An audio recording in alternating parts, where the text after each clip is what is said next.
그건 내가 몰라서 하는 말이야. 이 한마디에 며느리는 가슴이 철렁 내려앉습니다. 요즘은 그렇게 안 해요. 이 한마디에 시어머니는 무시당한 기분이 듭니다. 똑같은 말, 똑같은 상황인데 왜 두 사람의 마음은 이렇게 다를까요? 오늘은 고부관계에서 벌어지는 의사소통의 비극에 대해 이야기해 보려고 합니다. 여러분도 한 번쯤 경험해 보셨을 거예요. 아무 문제 없이 한 말인데 상대방은 상처받고 좋은 의도로 한 조언인데 거부감만 생기는 그런 순간들 말입니다. 그럼 지금부터 시작하겠습니다. 이 영상이 도움이 되셨다면 구독과 좋아요 부탁드립니다. 여러분의 구독과 좋아요가 더 좋은 콘텐츠를 만드는 큰 힘이 됩니다. 우리는 먼저 시어머니의 입장에서 생각해 볼 필요가 있습니다. 내가 살아보니까 말이야. 이 말 속에는 수십 년의 삶이 담겨 있습니다. 시어머니는 젊은 시절 아무도 가르쳐주지 않았던 시행착오를 겪으며 살아왔습니다.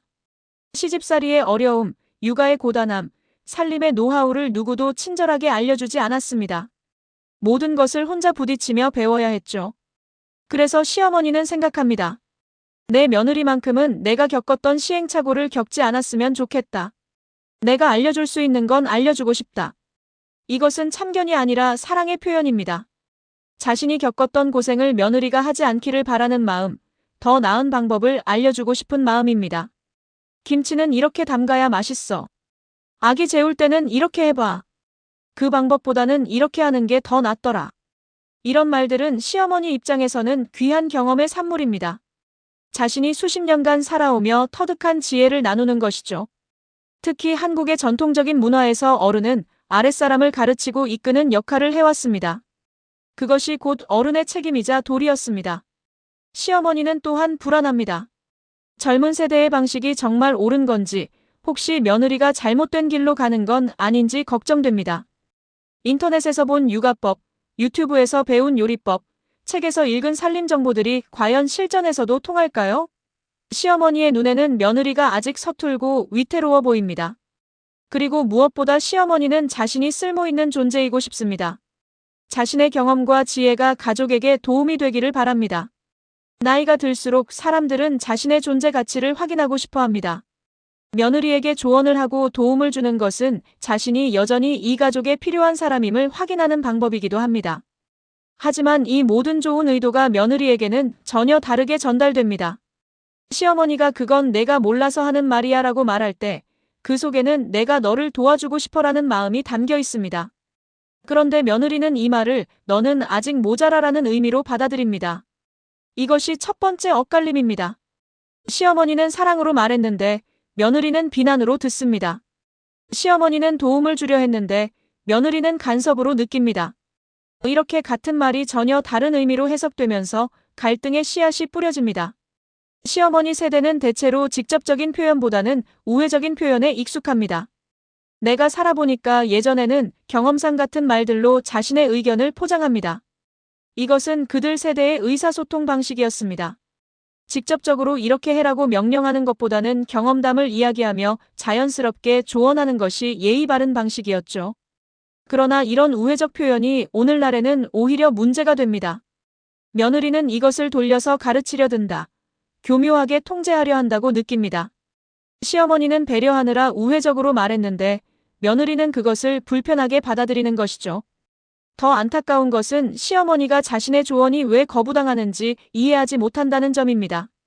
나는 좋은 뜻으로 말했는데 왜 저렇게 받아들일까? 요즘 젊은 사람들은 어른 말을 왜 안 듣지? 라고 생각하며 상처받습니다. 자신은 최선을 다해 도움을 주려 했는데 오히려 거절당하고 무시당하는 것 같은 기분이 듭니다. 결국 시어머니는 점점 더 많은 말을 하게 됩니다. 며느리가 자신의 조언을 받아들이지 않으니 더 강하게, 더 자주 말해야 한다고 생각합니다. 그리고 이것이 며느리에게는 더 큰 부담으로 다가옵니다. 악순환이 시작되는 것이죠. 이제 며느리의 입장에서 생각해 봅시다. 며느리는 시댁에 들어서는 순간부터 엄청난 심리적 압박을 받습니다. 낯선 환경, 낯선 규칙, 낯선 사람들 속에서 잘해야 한다는 부담감을 안고 살아갑니다. 자신의 친정과는 전혀 다른 방식으로 살아온 사람들 사이에서 적응하려 애쓰는 것이죠. 그런 상황에서 시어머니의 조언은 며느리에게 이렇게 들립니다. 너는 아직 제대로 못하는구나. 내 방식은 틀렸어. 우리 집 방식을 배워야 해. 며느리는 자신의 능력을 부정당하는 것처럼 느낍니다. 자신도 나름대로 배우고 준비해서 결혼했는데 모든 것이 틀렸다는 평가를 받는 기분입니다. 특히 요즘 세대 여성들은 대부분 고등교육을 받았고 사회생활도 했으며 스스로 많은 것을 배우고 결정해온 사람들입니다. 그런데 결혼 후 갑자기 모든 것을 다시 배워야 하는 초보자 취급을 받으니 자존심이 상합니다. 그건 내가 몰라서 하는 말이야. 이 말은 며느리에게 가장 듣기 싫은 말 중 하나입니다. 왜냐하면 이 말 속에는 너는 나보다 아래다. 너는 아직 모자라다. 너는 배워야 할 사람이다라는 위계가 담겨 있기 때문입니다. 며느리는 동등한 성인으로 존중받고 싶은데 이 말은 자신을 미성숙한 사람으로 취급하는 것처럼 느껴집니다. 게다가 며느리는 이미 충분히 노력하고 있습니다. 육아, 살림, 직장 생활을 병행하며 최선을 다하고 있습니다. 인터넷을 뒤지고 책을 읽고 전문가의 조언을 구하며 자신만의 방식을 만들어가고 있습니다. 그런데 시어머니의 조언은 그 모든 노력을 부정하는 것처럼 들립니다. 특히 요즘은 육아나 살림에 대한 과학적 정보가 예전과 많이 달라졌습니다. 예전에는 괜찮다고 여겨졌던 것들이 지금은 위험하다고 알려지기도 하고 새로운 연구 결과로 더 나은 방법이 발견되기도 합니다. 며느리는 최신 정보를 바탕으로 판단하는데 시어머니는 자신의 경험만을 고집하는 것처럼 보입니다. 요즘은 그렇게 안 해요. 며느리가 이렇게 말할 때 그녀는 단순히 사실을 말하는 것뿐입니다. 악의도 없고 시어머니를 무시하려는 의도도 없습니다. 그저 상황이 달라졌다는 것을 설명하려는 것이죠. 하지만 이 말이 시어머니에게는 전혀 다르게 전달됩니다. 며느리는 또한 끊임없이 평가받는 기분입니다.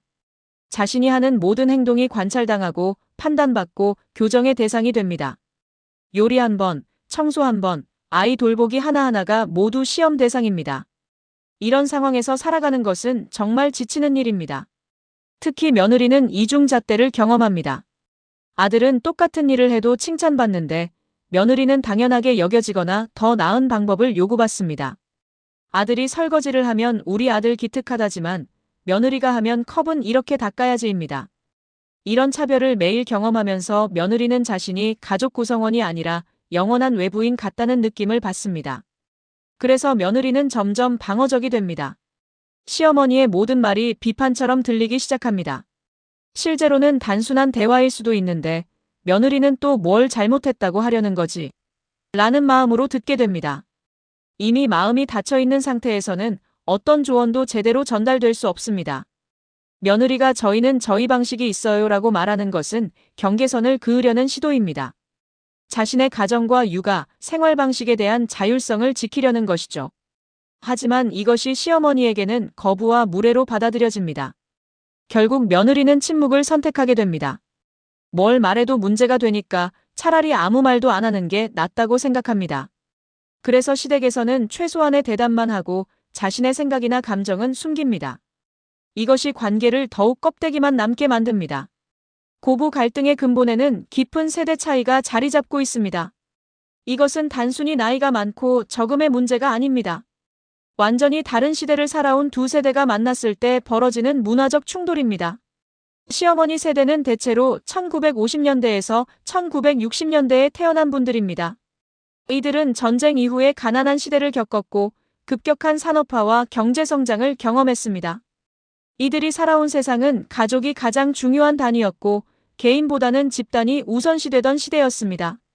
그 시대의 여성의 역할은 명확했습니다. 시집을 가면 시댁의 며느리가 되는 것이었고 시댁의 방식을 배우고 따르는 것이 당연했습니다. 개인의 의견이나 방식은 중요하지 않았습니다. 시집살이라는 말이 존재했고 며느리는 참고 배우며 적응해야 하는 존재였습니다. 시어머니들도 그렇게 살아왔습니다. 자신들도 젊은 시절 시어머니 밑에서 많은 것을 참고 배웠습니다. 자신의 방식을 주장할 수 없었고 시댁의 규칙을 따라야 했습니다. 그것이 그 시대의 정상이었고 모두가 받아들이던 방식이었습니다. 그래서 시어머니는 생각합니다. 나도 그렇게 배웠는데 며느리도 배워야지. 이게 원래 당연한 거야. 자신이 경험한 것이 보편적인 규칙이라고 여깁니다. 그리고 지금의 며느리들이 그 규칙을 따르지 않는 것을 요즘 며느리들은 버릇이 없다, 예의가 없다고 해석합니다. 반면 며느리 세대는 대체로 1980년대에서 1990년대에 태어났습니다. 이들은 민주화 이후 시대를 살았고 개인의 권리와 평등을 당연하게 여기며 자랐습니다. 이들에게 가족은 여전히 중요하지만 개인의 행복과 자율성도 똑같이 중요합니다. 이 세대 여성들은 남녀 평등 교육을 받으며 자랐습니다. 여자라는 이유로 차별받아서는 안 되고 결혼한다고 해서 자신을 포기해야 하는 게 아니라고 배웠습니다. 며느리는 시집의 소유물이 아니라 동등한 가족 구성원이며 존중받아야 할 개인이라고 생각합니다. 그래서 며느리는 시어머니의 조언을 가르침이 아니라 간섭으로 받아들입니다. 자신도 성인이고 자신의 삶을 스스로 결정할 권리가 있다고 생각하기 때문입니다. 시어머니 세대에게는 당연했던 위계와 순종이 며느리 세대에게는 낡은 권위주의로 느껴집니다. 특히 의사소통 방식에서 큰 차이가 있습니다. 시어머니 세대는 간접적이고 맥락적인 의사소통에 익숙합니다. 직접적으로 말하지 않아도 눈치로 알아듣고 말하지 않은 것까지 읽어내는 것이 미덕이었습니다. 내가 뭐라고 했니? 가 아니라 내가 안 해도 알아서 해야지가 칭찬이었습니다. 반면 며느리 세대는 직접적이고 명확한 의사소통을 선호합니다. 말하지 않으면 모르고 원하는 게 있으면 분명히 표현해야 한다고 배웠습니다. 눈치로 알아채기를 기대하는 것은 불공평하다고 생각합니다. 필요한 게 있으면 말씀하세요가 배려이고 제 생각은 이래요가 솔직함입니다. 이런 차이 때문에 시어머니는 며느리가 눈치가 없다, 배려심이 부족하다고 느끼고 며느리는 시어머니가 말을 돌려서 한다, 솔직하지 못하다고 느낍니다. 둘 다 틀리지 않았습니다. 그냥 다른 것뿐입니다. 가족 개념도 다릅니다. 시어머니 세대에게 결혼은 두 집안이 하나가 되는 것이었습니다. 며느리는 시댁의 일원이 되고 시댁의 방식을 따르는 것이 당연했습니다. 명절에 시댁에 가는 것, 시댁 어른들을 챙기는 것이 의무였습니다. 하지만 며느리 세대에게 결혼은 두 개인이 만나 새로운 가정을 꾸리는 것입니다. 양가는 여전히 중요하지만 자신들의 핵가족이 우선입니다. 시댁과 친정의 균형을 맞추려 노력하고 자신들만의 가족 문화를 만들고 싶어 합니다. 이런 근본적인 관점 차이를 이해하지 못하면 계속 충돌할 수밖에 없습니다.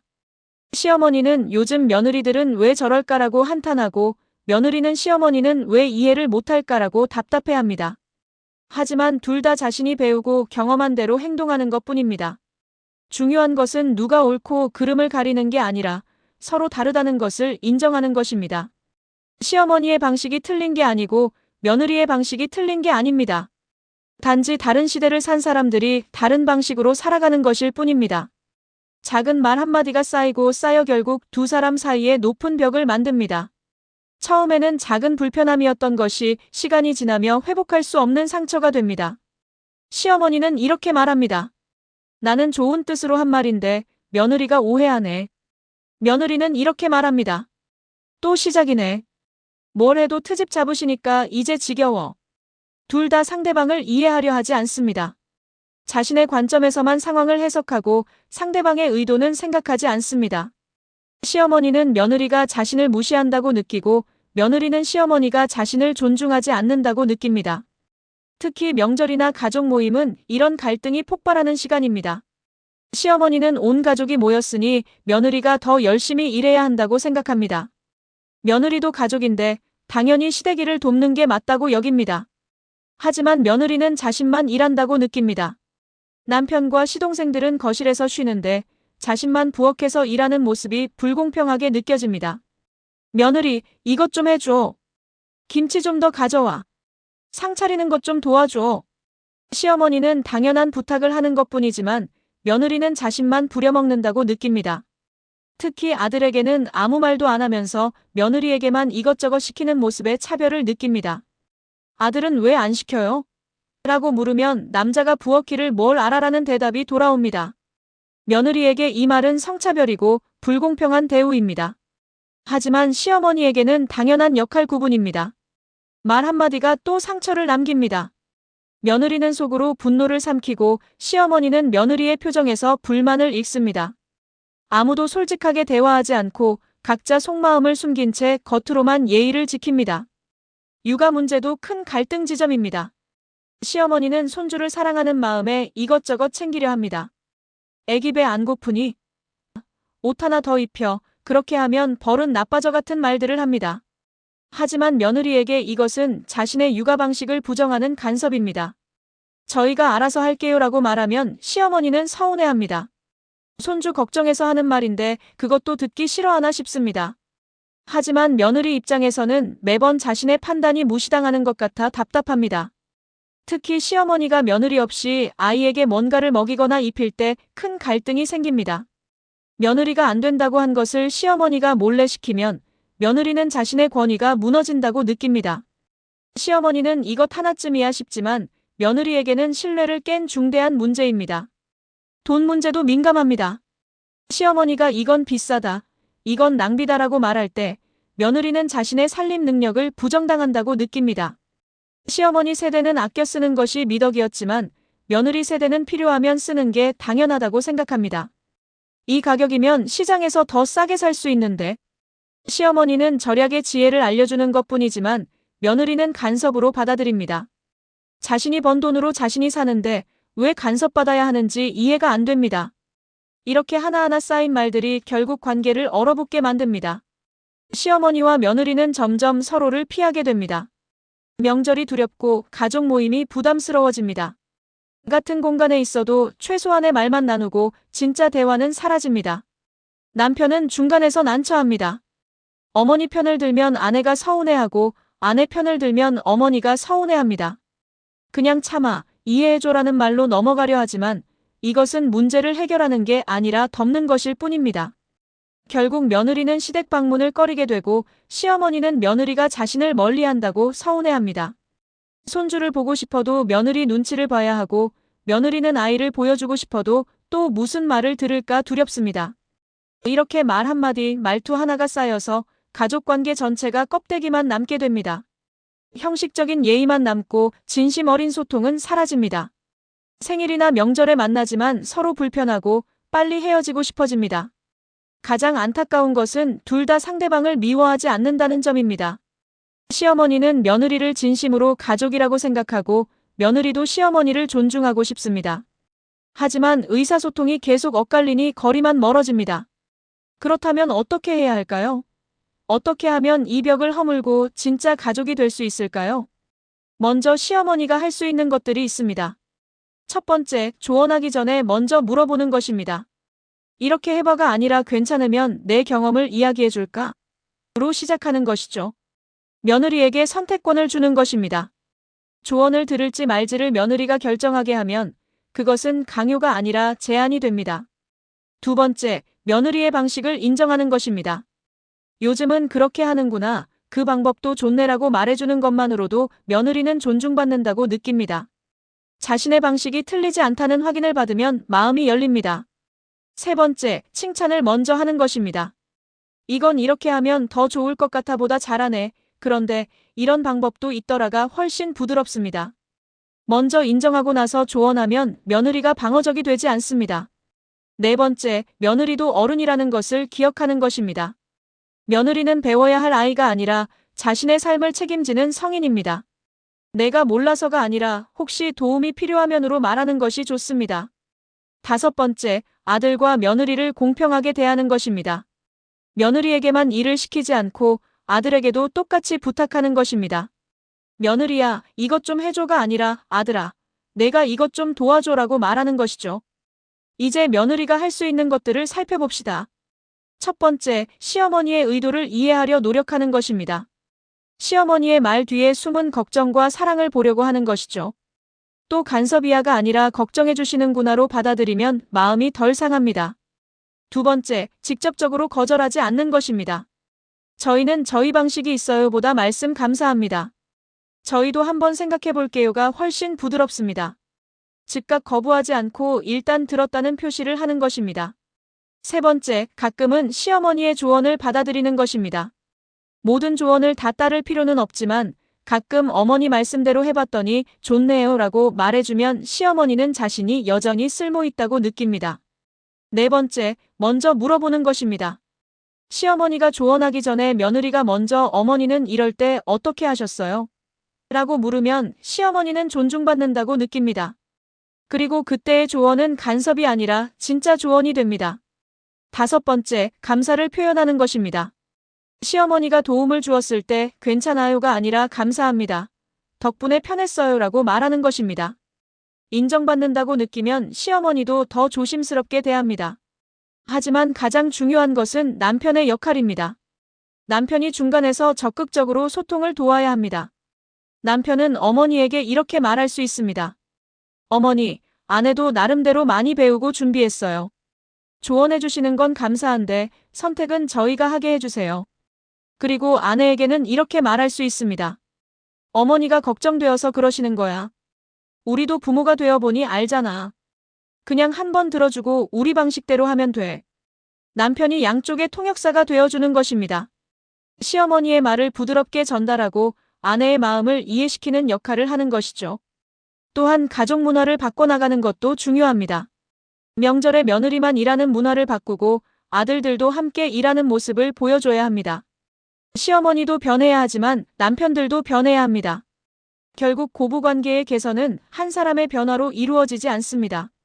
시어머니, 며느리, 남편 모두가 조금씩 이해하고 양보하며 노력해야 합니다. 한쪽에게만 변화라고 요구하면 안 됩니다. 시어머니는 시대가 변했다는 것을 받아들이고 며느리는 시어머니의 경험도 가치 있다는 것을 인정하고 남편은 두 사람을 연결하는 다리 역할을 해야 합니다. 작은 변화들이 모이면 큰 변화가 됩니다. 내가 몰라서 하는 말이야. 대신 혹시 내 경험이 도움이 될까? 라고 말하고 요즘은 그렇게 안 해요. 대신 말씀 감사합니다. 참고할게요. 라고 대답하는 것. 이런 작은 말투의 변화가 관계를 바꿉니다. 시어머니와 며느리는 원래 남인이었습니다. 결혼으로 가족이 된 사이입니다.